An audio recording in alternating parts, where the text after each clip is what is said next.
My name's Matt, and I will be talking to Edward Kruger about strategic thinking, leadership, development, and learning resources. Edward, I'm really happy to have you here today. And as many listeners know, I don't like the intros and the pitches, and I just want to go directly to the question and talk about the nitty-gritty details Let's go. of the work of engineering leaders. Yeah. So, Edward, because you have really interesting background, you coming from South Africa, you're pretty experienced and pretty well-known tech entrepreneur and director, and you moved to Canada, and you transitioned in a scene there. And could you tell me the story into the listeners, because this is not a typical kind of, Transition. Yeah. So, from a very young age, I kind of knew that I wanted to be in software. I think I started, very young at 6 years old, creating my first computer program. And I got this opportunity as a young engineer. I was working very hard, and I was this, tech lead, associate, for a big consultancy firm. And, from that, we kind of started building a lot of systems and software, and we kind of got a little bit renowned, for our experience. And then the organization, which was owned by a company in Australia, decided that they are going to retrench, this department. They're going to downsize us. They don't need software. They're more traditionally engineering consultancy. Maybe they just need to pivot into a new direction. So we came up with this idea of us really taking up that department and starting it as, an incubated startup. Like we'll take everybody, don't pay us a retrenchment package, but what you should do is give us 3 years worth of your contracts, right? And that way, we could use, everybody could still keep on, with the job function, but we are also getting this opportunity, to be young entrepreneurs and kind of get into the meat of things, as you say. And so from that perspective, we started this little software consultancy company, and we just grew. We tackled bigger projects. Our benefits were a lot better.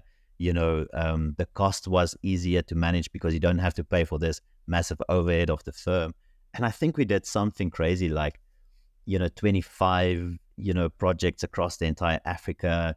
We did hundreds of projects, around the entire world because we were so small and so fast, a different way of thinking about our business.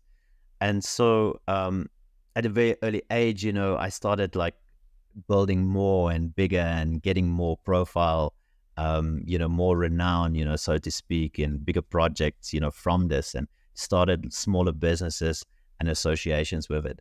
And so we ended up, with this organization being something that we found to be very unique, doing a digital transformation of the old traditional systems, so to speak.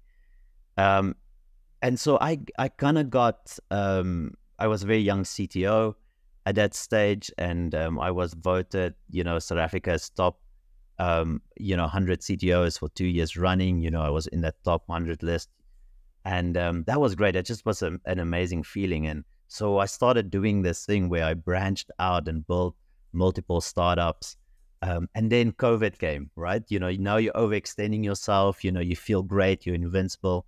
And then with the pandemic, we started just, having to scale down. And I remembered I lost something crazy, 32 million overnight. It was just a massive amount for me as a young entrepreneur, And we walked out of there, and luckily, we could get all of the employees 5 months of severance, and we could forewarn them, and we kind of had a position where we could really manage it. But after that, you're kind of oh, I almost did it.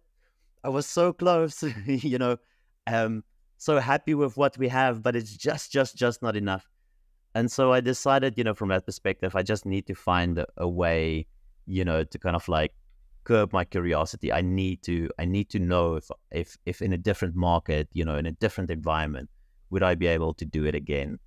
And so, I was part of this international CTO community, the 7 CTOs. And I met someone over there that was transitioning to a post-IPO unicorn. And so we had this conversation, and I said to him, his name was also called Matt, by the way. And so we were like, hey, Matt, do you think like this could be a collaboration? He's like, absolutely, we need to check it out. And so I did, and I joined him, on his mission here in Canada. And, from this perspective, now I'm just chasing the dragon, so to speak. I want to get onto the next challenge and the next challenge, and that's been my transition. It's been a fascinating one. Wow. It's quite a story here. And when you look like at the key differences between the building the tech companies and South Africa building the digital product and approach of people building and engineers building there, if you compare it to Canada, like how is it different? What differences there are? Yeah, it's actually a massive difference. There's differences in the technology, the engineers, and the leadership roles. And I think it really stems from not only the economical environment, but also, the culture and the labor law, to be honest. So in South Africa, we've got a lot of frameworks like C# and .NET, and Java, and they seem to dominate the market. Our talent acquisition, leans more heavily on formal education. There is a growing trend towards informal learning, but there still seems to be a bigger barrier to entry. And so financial institutions, traditionally hire the most engineers, and financial systems, tends to have more legacy, more mainframe, and they still shape a lot of those, development processes. So leadership structures, seem to be a little bit more formalized. The startup community is extremely small. It mostly relies on bootstrapping their, businesses. There's not a lot of funding that exists. And there's few people that actually make successful, software as a service, kind of like organizations. In Canada, it's a completely different story. The entrepreneurial market drives all of the software development. Access to funding and opportunities really accelerate growth a lot. Startup seems to differentiate on being first to market. Engineers are a lot more enticed by profit sharing, and titles, and the leadership structure really depends on the size of the business. A small organization seems to rely on informal or flat structures. Larger organizations seems to have more, rigid, approach it. And so I found that South African engineers spend time on complex systems and, being a little bit more diligent, where the Canadian engineers are extremely fast, but they struggle with those intricacies of nuances of compiled code, and, more algorithmic design and, design thinking and, those kind of elements. And both have their place and both completely excel. It's just physically the economics that set them apart. Now, the fascinating part of this is really the labor market, because in South Africa, it's really hard to fire an employee.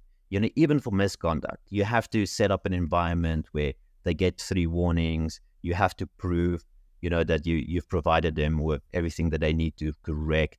You need to show that they had training, to be able to, function in their job. And so as such, you spend more time on like acquiring who do you hire? What does that person look like? What are they going to bring? Are they going to be the right fit, from day one? Because you're walking a different, your path with this individual.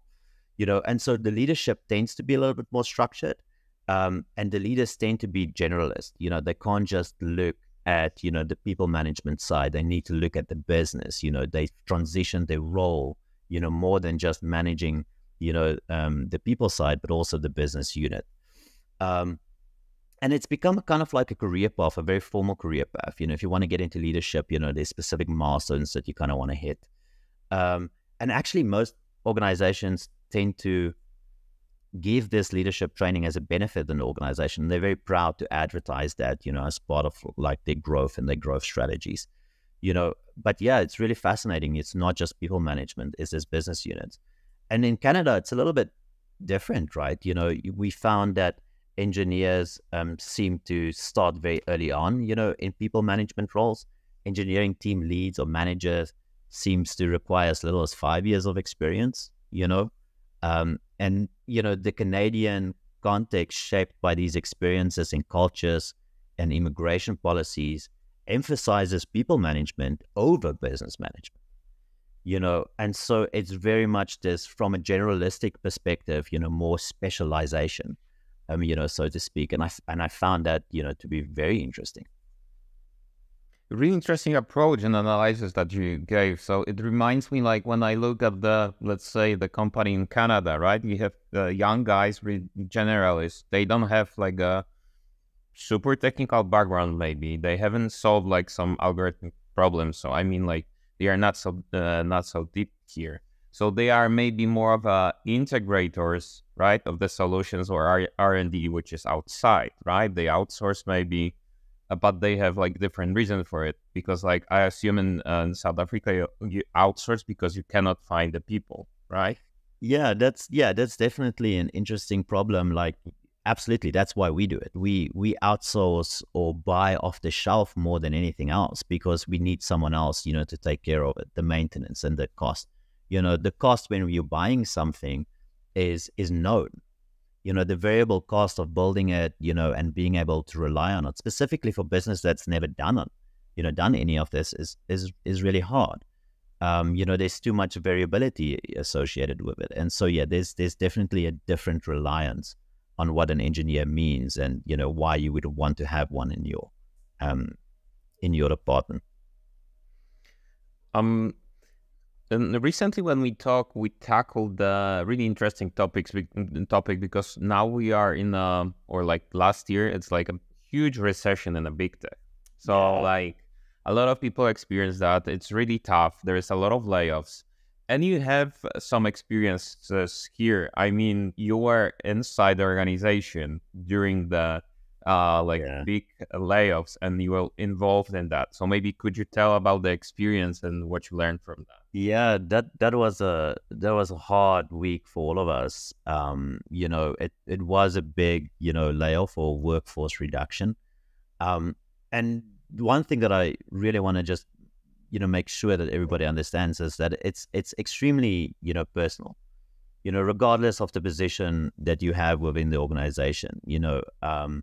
From the economic standpoint, the burden really falls on the C-suite, on the executives, to kind of like put aside a lot of their emotions.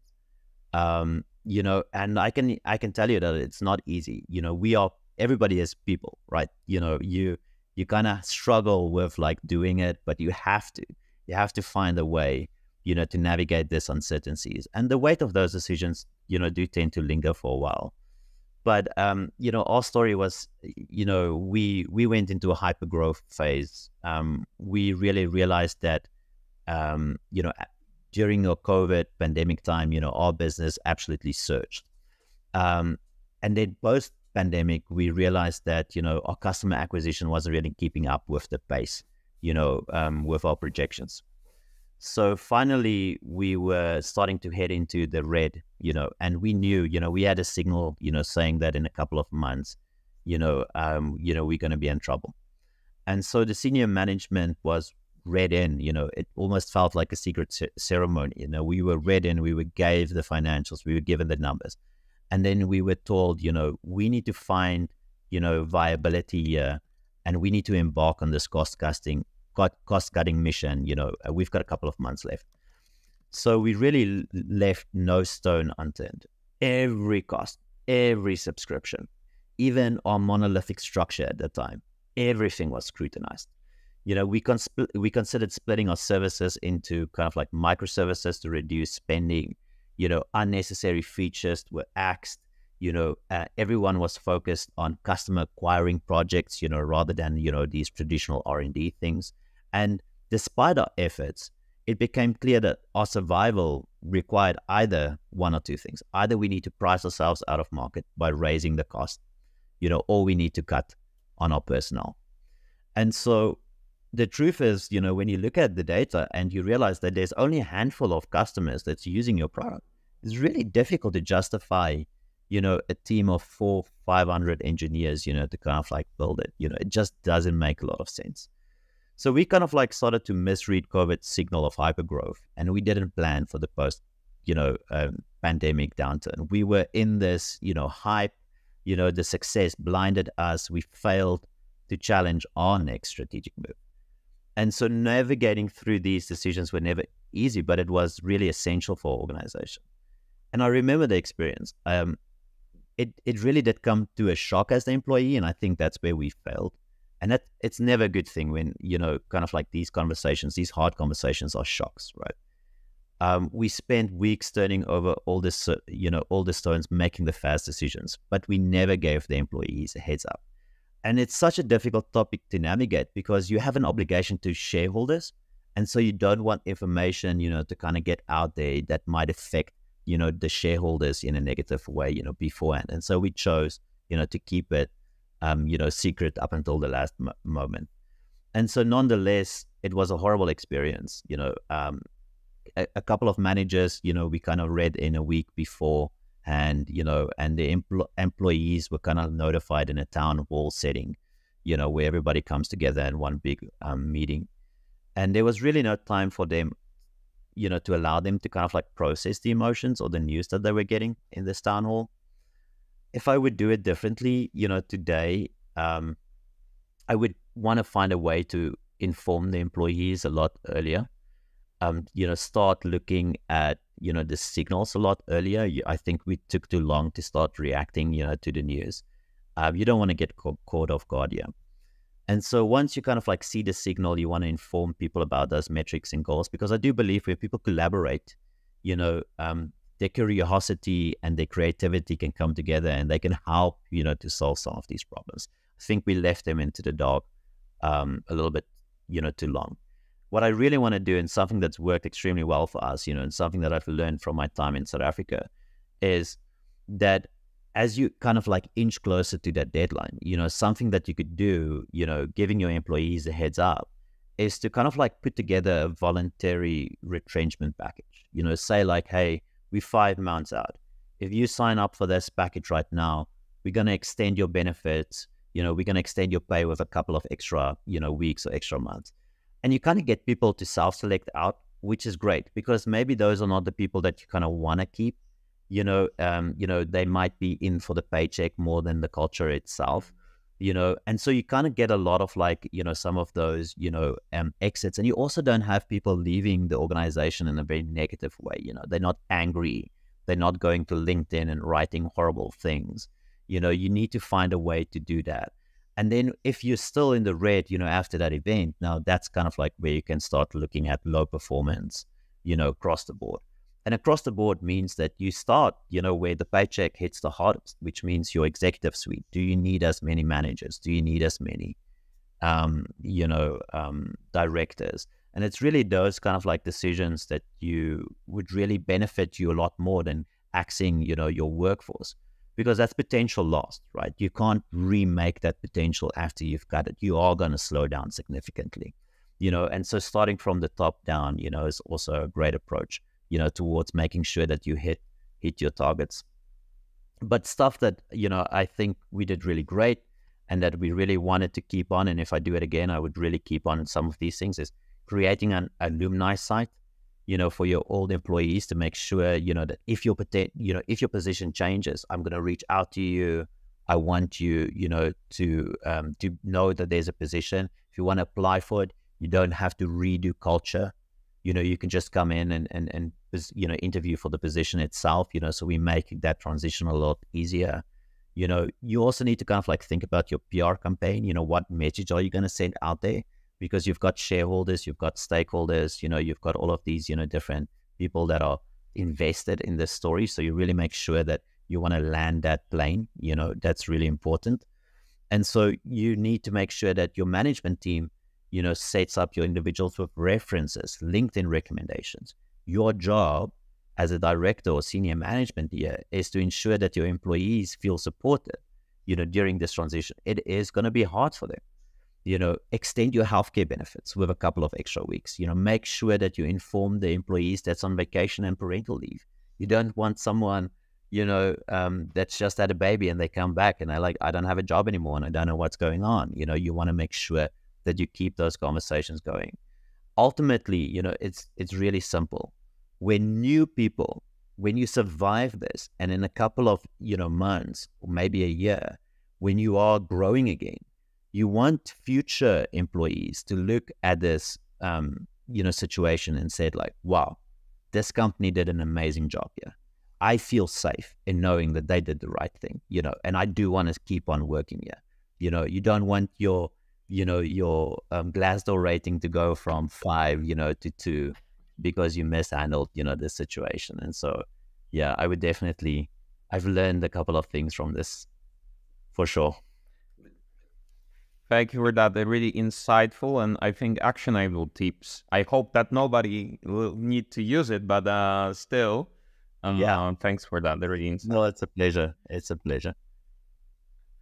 And recently during our talk, we were talking about that we are already a bit older. I mean, generational change is coming, right? We have the engineers with Gen Z. They have completely different approach, completely different priorities, and this is challenging for the leaders to deal with the engineers, their career expectations, their challenges that they're having.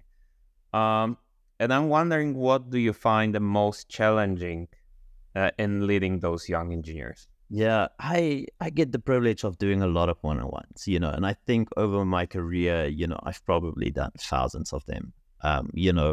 For me, a one-on-one and a kind of like a coaching session is deeply personal. I get to spend time with an individual. And I remember when I was a young engineer, and you're old when you start. When I was young, that's how you're very old. Your stories start like that.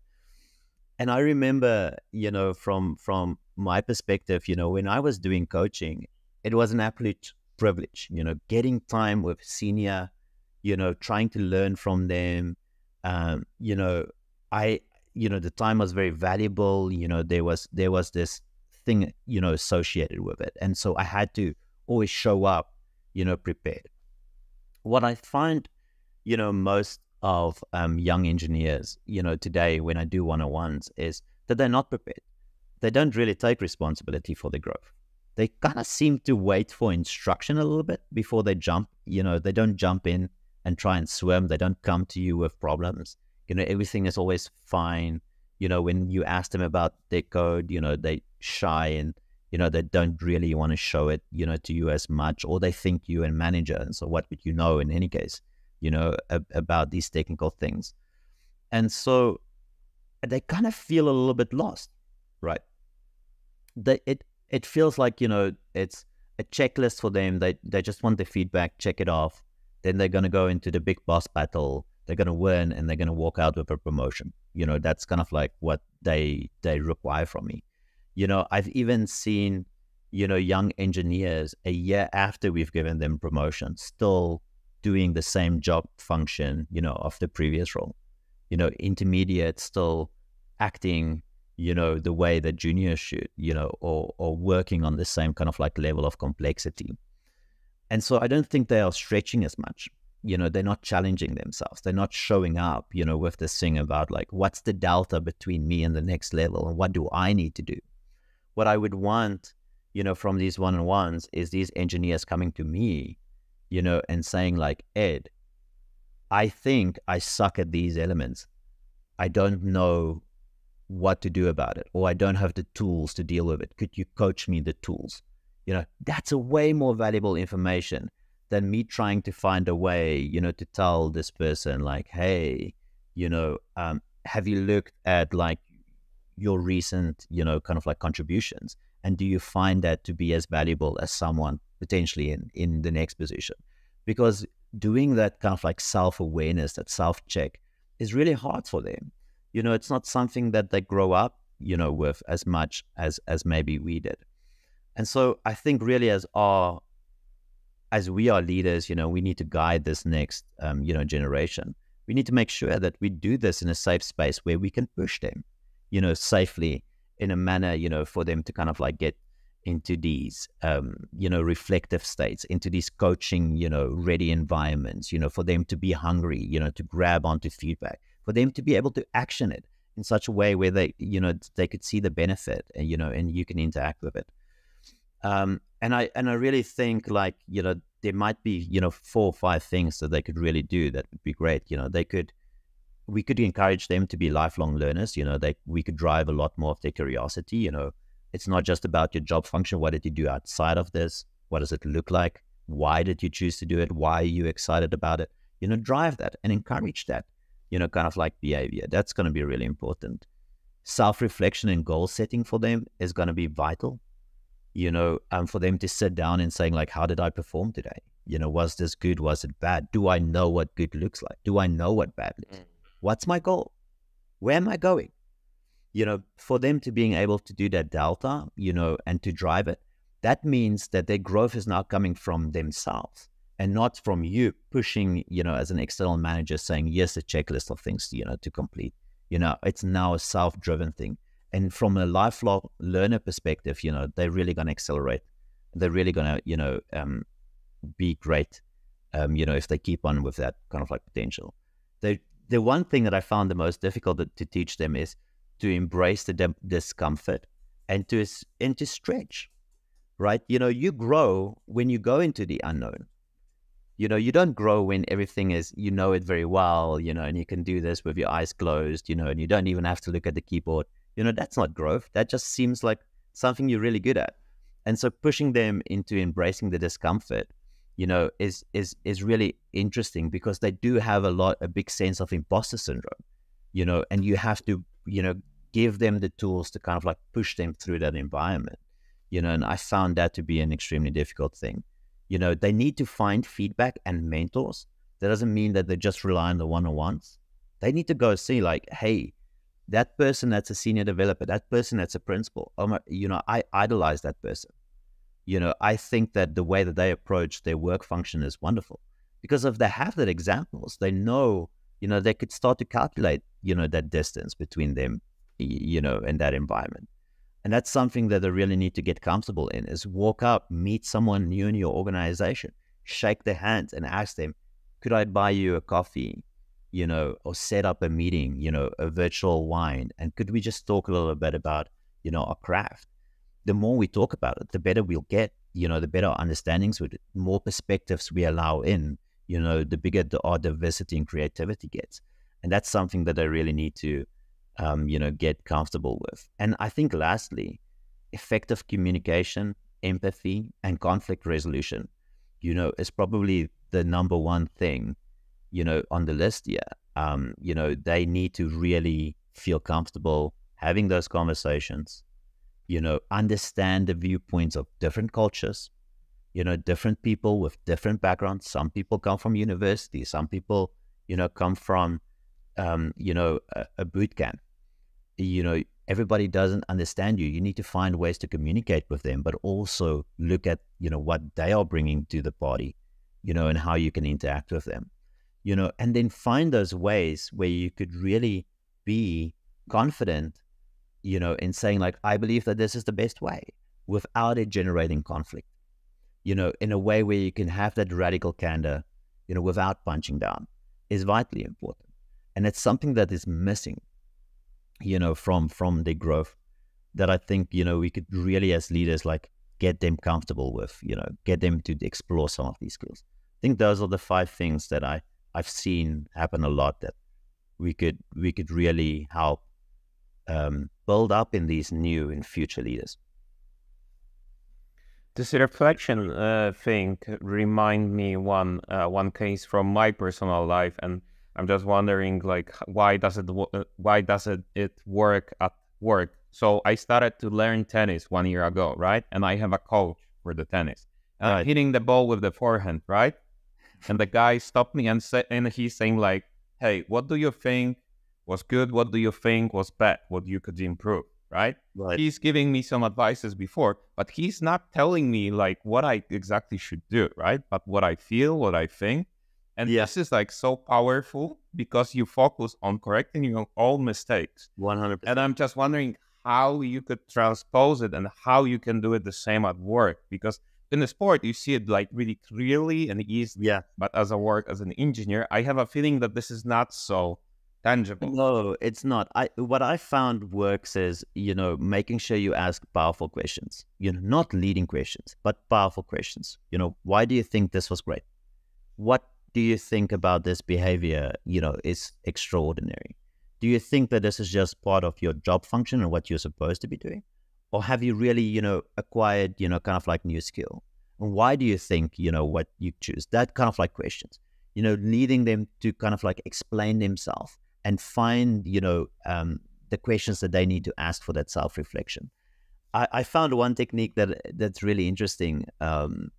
And it was one that we used in South Africa, and we modified a little bit, because I think it was in many ways it was a very cruel way to do the self-reflection. But we used to ask this question, how much time did you spend building X, right? And a person would say like 100 hours, right?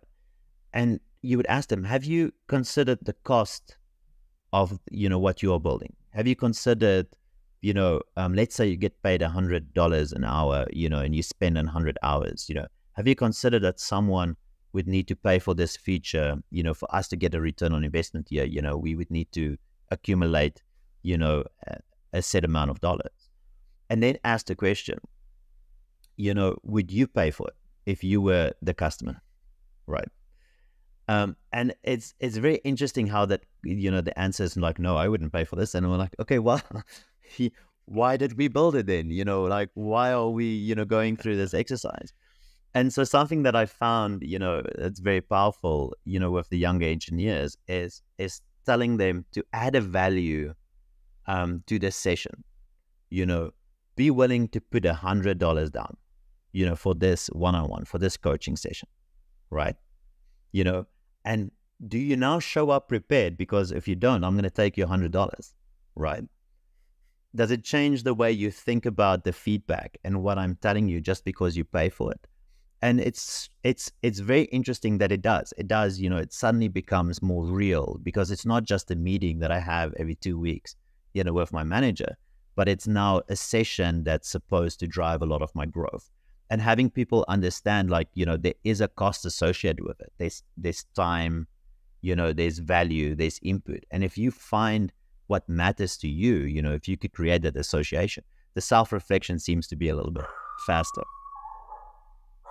I think that's great. I love the example that you mentioned. I don't think it's cruel. I think it's great, because it involves people in the business aspect. Like, right, we are building the things to make the business, right? So you need to take care of the cost of what you are building, right? So this is not this is a good approach, I think. Yes, I hope so.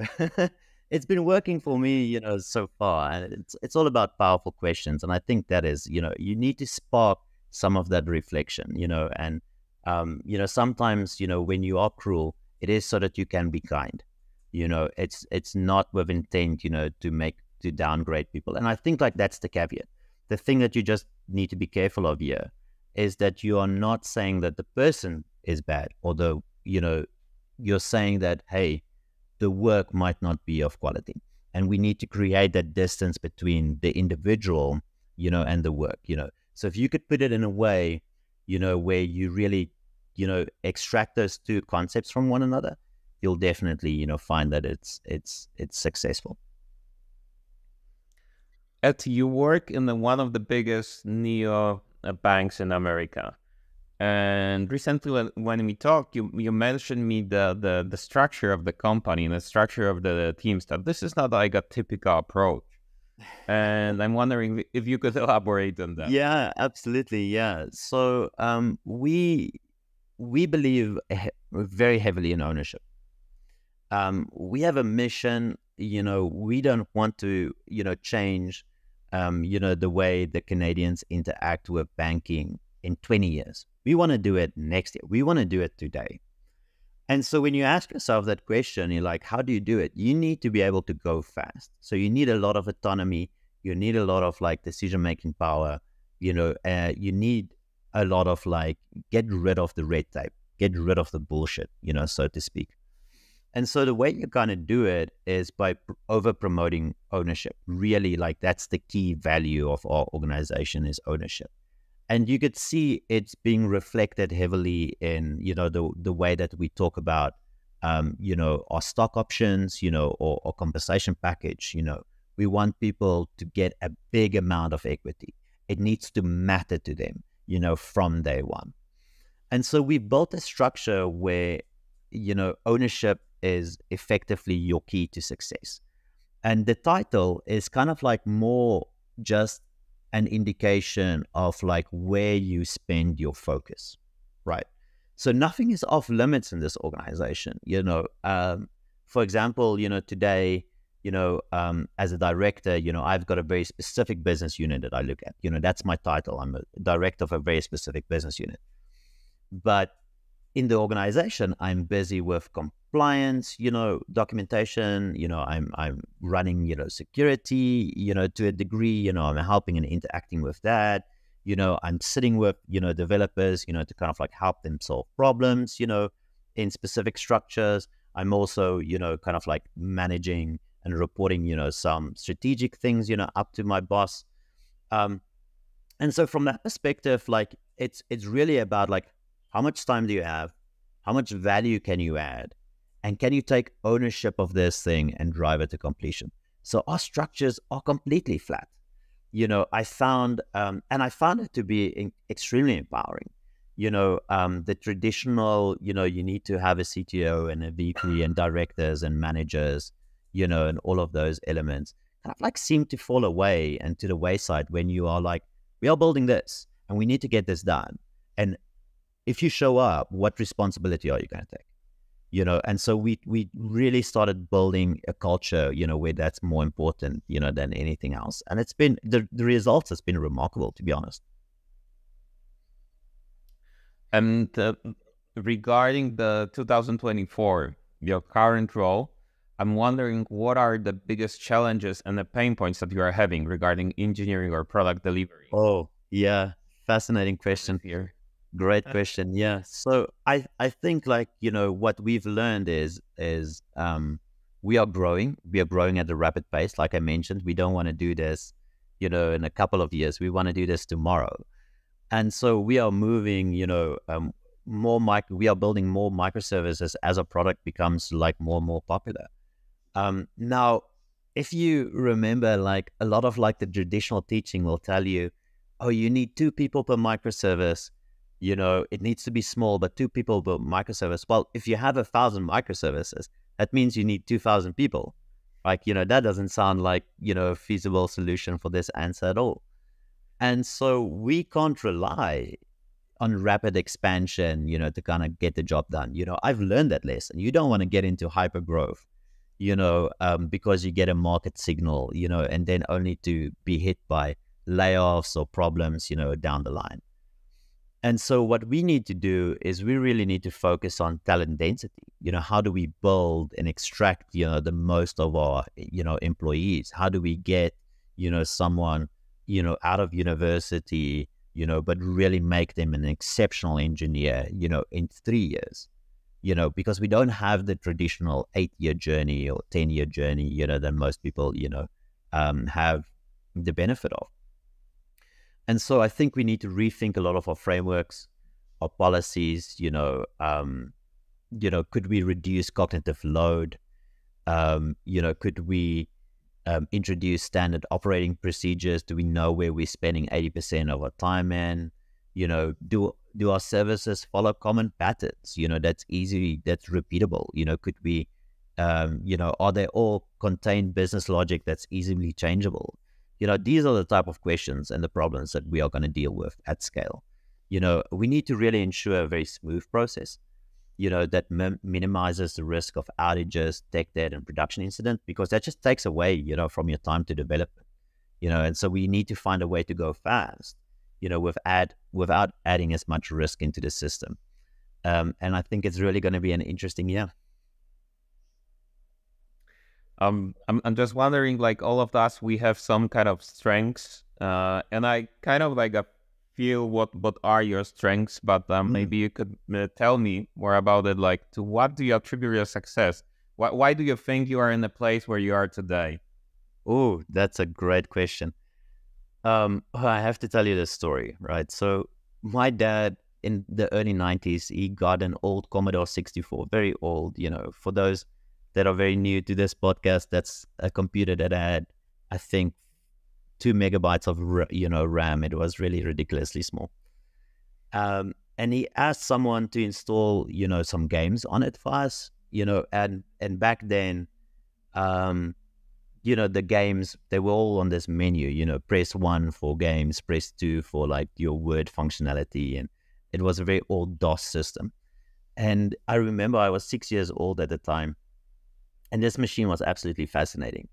But it came with like this rule, like you could spend time on it, supervised.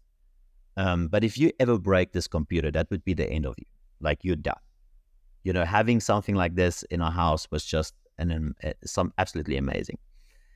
And so what did we do? We broke it, right? Well, kind of, we did it by accident. We pressed one of the menu buttons, and I think I pressed number 9, and number 9 was exit to DOS, and the only thing that sits on this little computer is this thing that says DOS, DOS 3.1, I believe, at that stage.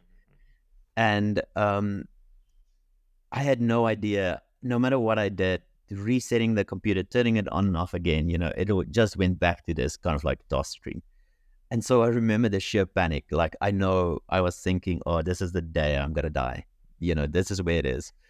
So I asked my mom, to take me to the only source of knowledge that existed back then, which was the library, and I remember walking in and asking my mom, could you just stand somewhere else? I need to go find some books, please don't cramp my style, And my mom just smiled and, she went off. And so I secretly went to the librarian and I asked her, do you have any books about DOS?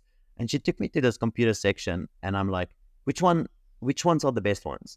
And she looks at me, she's like, normally these are reserved for like college and university graduates, what do you want to do with it? And I'm like, no matter, how many can I take home? And she's like, 6. I'm like, I'll take 6, and I just grabbed a couple of these books. And I got back home and I couldn't understand any of it, right? But what I did realize, one book, I think it was like the third one, one book had words that were bold, was like, had like some bold lettering on it.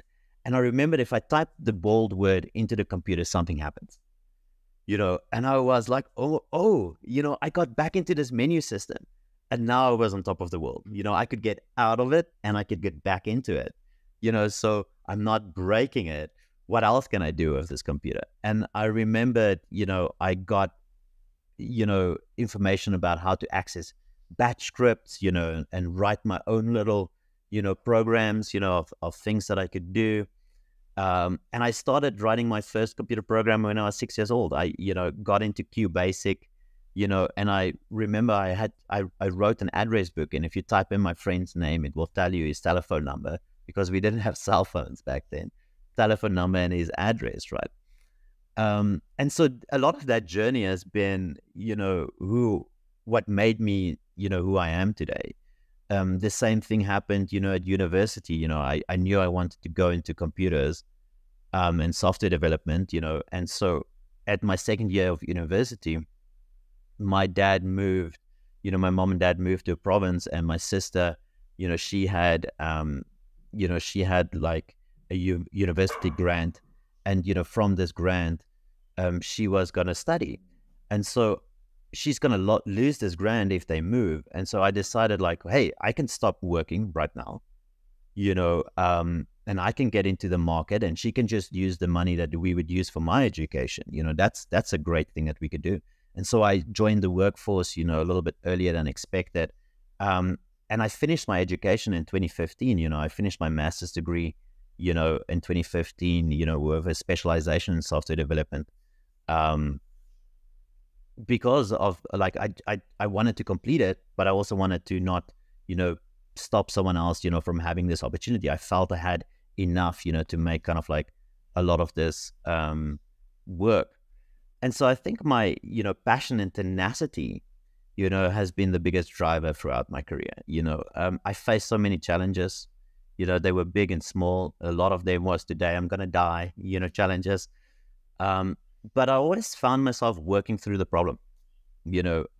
Maybe I'm a little bit stubborn. I don't know. I don't want to accept my fate. But I found with just a lot of hard work and determination, you could overcome almost all obstacles. My dad used to tell me, when we remove ourselves from the equation, in those moments, we are remembered. And I think a lot of that has been sticking with me. Don't do things because it will win you prestige, or some sort of award. Do them because they matter. Put in the work. And that's what I've been doing. I've been putting in the work. Fascinating story, as I must say, like a really fascinating, like, I think like now today for young people, it's really hard to focus because there is so much to focus. And like, 10 years ago, 15 years ago, 20 years ago, maybe it was different, but like that you can like, focus on one thing and like go all in. And now there is so like, this is like a good and bad thing, right? At the same time, you can be whoever you want. You have the best lessons online from the best possible professors, but there are so much tempting to like jump from one thing to another, and to go like all in as you did. That's so true.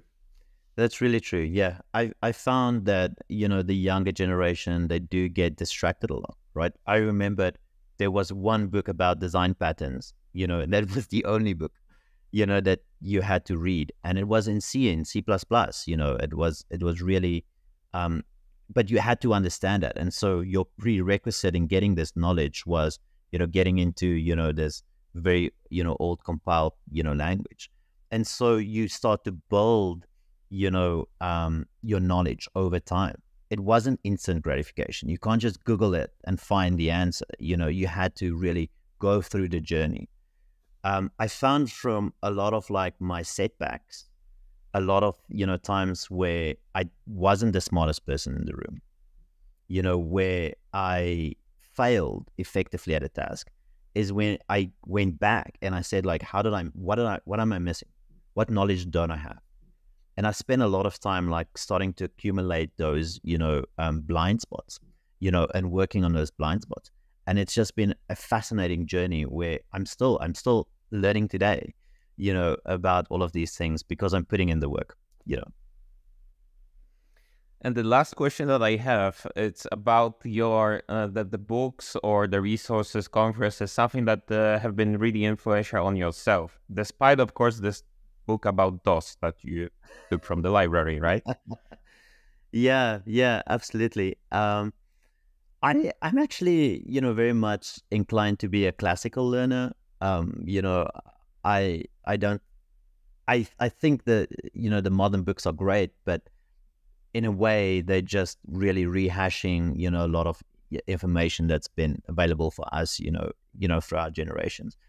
I must say the one that I found the most interesting and the most valuable, specifically being an entrepreneur, is The Art of War by Sun Tzu. I don't know if you've ever read, that. I have one. Yeah. The Book of Five Rings, is also brilliant. But, The Art of War for me has been something that has been absolutely fascinating. I think my biggest challenge, in growing as an individual is my compassion and caring was really something that stifled a lot of my business growth. I had a bunch of business partners that got me into trouble, situations. I trusted a lot, into employees or, even people, peers that I worked with, I trusted, them too fast. I didn't verify a lot of the information.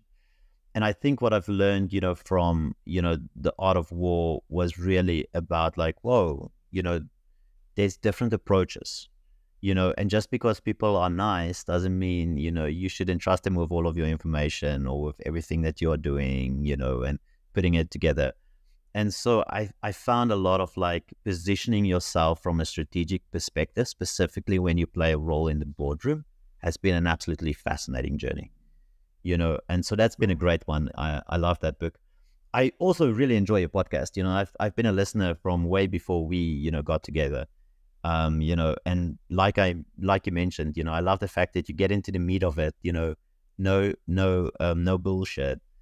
And what's wonderful about your podcast is really this ability for you to bring in so many diverse opinions and thinking, into the room where we can have a conversation, about it. And I learn a lot from that. I learn a lot from, different people's, way of thinking, and the way that they've been doing, their solutions, and they've been putting up their experience. And so that's been, absolutely a wonderful, journey for me. There's some few others like, Etienne de Brain, as he's part of the 7 CTO community. He does a lot of like great, wonderful, work with CTOs and kind of getting them together in a room. He has a podcast as well, where he speaks a little bit about like, what's the market trends and what's going on there. I found that to be extremely helpful. He also, if you are a young CTO, he has a program that's called the CTO Levels. That's just absolutely fantastic, for you to understand like what level am I operating at? What's the next challenges that I need to face? It kind of like provides a growth framework for yourself. That's just a wonderful, if you're a young, leader and you kind of feel lost because that's what you do, you feel lost a lot, it's hard on top, you don't have a lot of like meaningful content, to guide you. Finding resources like that has been extremely helpful. Lately, I've been reading a book called Your Next 5 Strategic Moves. I don't know if you've ever read that one. No, I haven't heard about it. Yeah, absolutely brilliant book. It's really about, it's done by Patrick Bet-David, and it's really about mastering the art of business strategy. Wonderful, wonderful composition, put together, but it's really about that drive and tenacity, and making sure that you're not just thinking about the position you are in now, but thinking those 5 moves ahead. I found that to be an extremely helpful book. The Hard Thing About Hard Things is really a great book. I think it's been referenced a couple of times on this podcast as well.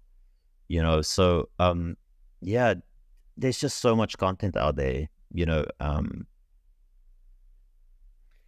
I hope that Thanks very much, Ed. It's a lot. It's a lot. Yeah. I mean, like the whole conversation, I really appreciate it. I think it's like really packed with meat, like a really meaty answer. So this is always that I'm looking for during Wonderful. the conversation. And I think this one, it's really packed in knowledge, like really actionable knowledge. So thank you for that today. Yeah, no, absolutely. I'm happy to help, and let's do this again sometime. It would be great.